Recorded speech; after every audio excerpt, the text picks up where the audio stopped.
damay wax rek le professeur qui ne maîtrise pas son cours quand un élève lui pose une question qu'il ne sait pas souvent day mer. Cela veut dire que l'ignorance mène à la violence et la violence mène inéluctablement à la haine et haine boobu noonu moom la Pastef ils ont cette haine dans leur ADN à cause de leur ignorance pour répondre aux demandes sociales suñ nekkee nag ci politique terroir ak territoire yi sénégalais yi doomi aadama mënu tere kenn mu def campagne mais Barthélemy Sonko moom wax ne Barthélemy Dias pare na mu ngi tous les patriotes Barthélemy pare na battre campagne moo ko wax de sur sa page Facebook la ko bind ñépp di koy gis maa koy wax ne amu doomi aadama buy wàcc biir Sénégal mën a tere nit ñi en période de campagne électorale ñoo ñu déroulé seen calendrier amul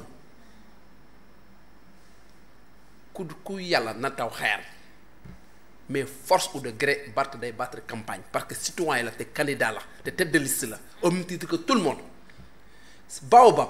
je précise que Barthélemy Dias moomu ko fii kenn moomu fi kenn moomu fi dara koo gis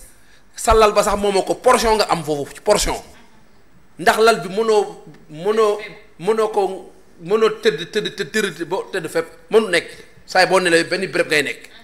béréb boobu c'est l'illustration de ta tombe mooy ne loo réeree loo bëri doole loo nekk gis nañ fi Hitler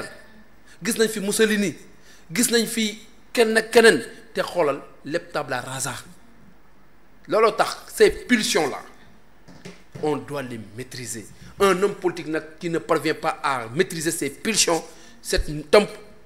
politique est à l'état primaire pour répondre aux politiques publiques li ci am solo mooy ne Pastef lañ xamee ay appel à l'insurrection Pastef lañ xamee à l'appel à un mortal combat Pastef lañ xamee jël président rey ko def ko comme Samuel Doe dagate ko loolu ñoom ñoo ñaar ko xam donc dans leur ADN la violence est une protéine codée dans le code génétique dans les marqueurs biologiques de Pastef loolu nag c'est l'illustration de leur leader yi nga xam ne tey à chaque fois à chaque fois que l'occasion se présente il n'hésite pas de taper sur l'opposition fii lañ gis ñu jël ay kër jàmbur taal ko fii lañ gis ay bus ñu taal ko nit dem fee ne financé na plus de 600 millions ci ay cocktail molotov yooyu nag suñ ko defee xam nga sooy def yenn recoupement yi da nga def assemblage des faits soo def assemblage des faits nga def nga dressé l'ordre des faits nga mën a def une conclusion bi mooy ne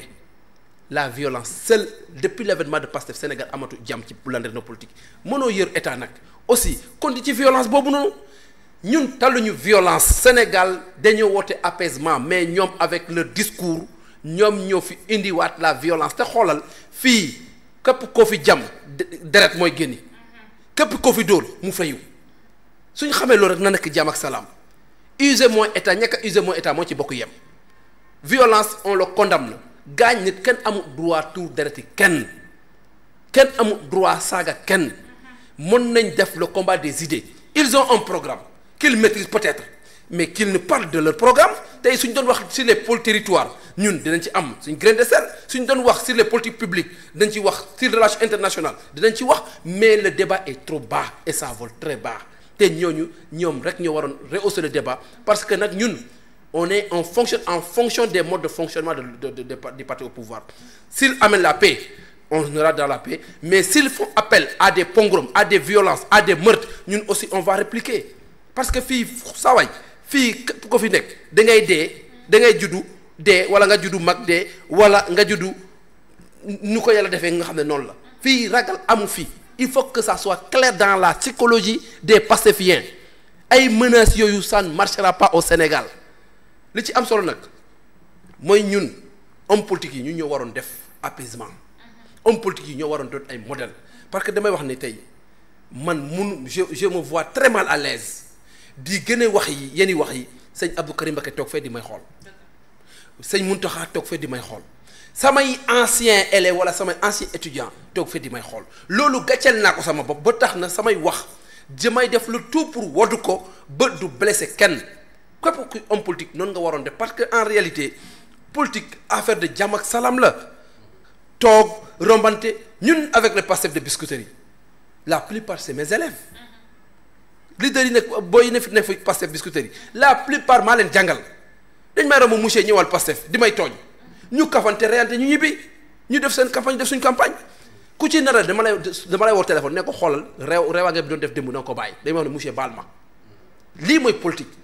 parce que c'est pas nous ne sommes pas des ennemis relation d'animosité bu war doon am mais nag honnêtement parler góor goo gis da nga am sa intimité ak sa pudeur ak sa intégrité fekkee nag intégrité boobu nit def ko bugg a brader bugg ko yàq bugg koo xotti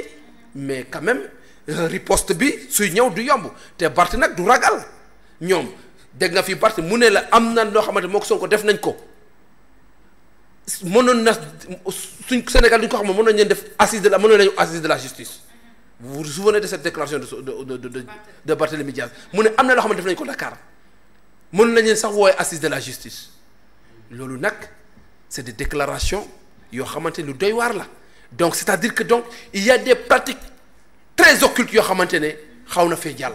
au temps de leur opposition mais soo gisee ñoom ànduñ on doit se poser la question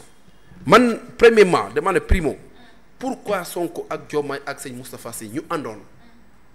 ci jàmm ak ngor teg seen liste boo am ci 82 députés jékki-jékki rek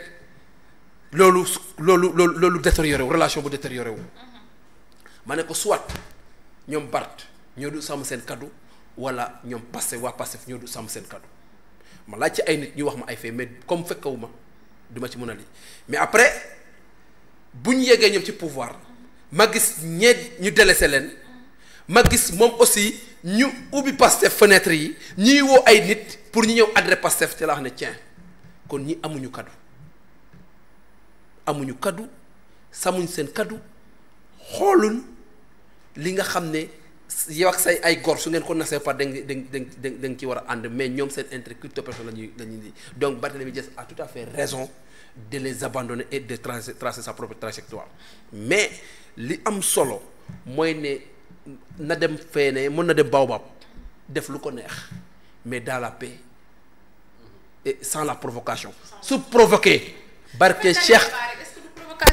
non provocation déjà man kon me sort pas ay diw moomul Biscuiterie diw moomul nu tuddati sax baobab diw moomul baobab mais ku nekk am nga fief effectivement ku nekk am nga base non Dakar sax xam nga ni ñu wax ne xam nga tey ma ni Samba Ndong Biscuiterie moom moo fa taxaw nga gis sa benn opposant daal ne on verra ba xam Samba Ndong mooy borom foofu wala du borom foofu ku nekk sa fief nga nekk te da nga am sa kii Biscuiterie moom man dama koy wax rek moomuma ko mais am naa fa cër am na fa part képp kuy ñëw nar ne foofu noonu bëgg ma attaqué da nga xam ne Biscuiterie yi am naa fa cër am naa fa part parce que nag doo fekk si nit fu mu xam ne foofu la juddoo yaroo fa màggee fa am fa ay njaboot nga ñëw bu ko fa humilier mu di lay xool loolu mënu nekk mën nañ ñëw nag def seen campagne civilisée gaa nag la manière dont il a parlé et la manière dont il a l'attitude de s'exprimer on ressent la violence verbale et physique dans le visage parce que ñun on est des communicants nous savons décrire la typologie et la nature de la physique de la personne loolu bu mu koy wax il était sous le choc de l'émotion mu ngi doon wax ak mer d'accord mën na am nag la nuit porte conseil su guddee mu xalaat war na mën a def ay orientation xoolaat personnalité am xoolaat est-ce que lu mu wax ça rime avec sa personnalité su ko xoolu nag su fa demee li may conseil mën na fa dem parce que il a le droit mais na fa jiw jàmm na fa wax jàmm mais su fa demee provoqué ji il aura une riposte à la hauteur de ses attaques là j'en suis sûr et certain et loolu nag Sénégal bëggul loolu mérité wul loolu parce que ñoom ñoo war a def le culte de la paix suñ ko deful nag sénégalais yi la 17 nañ leen sanctionné. D'accord.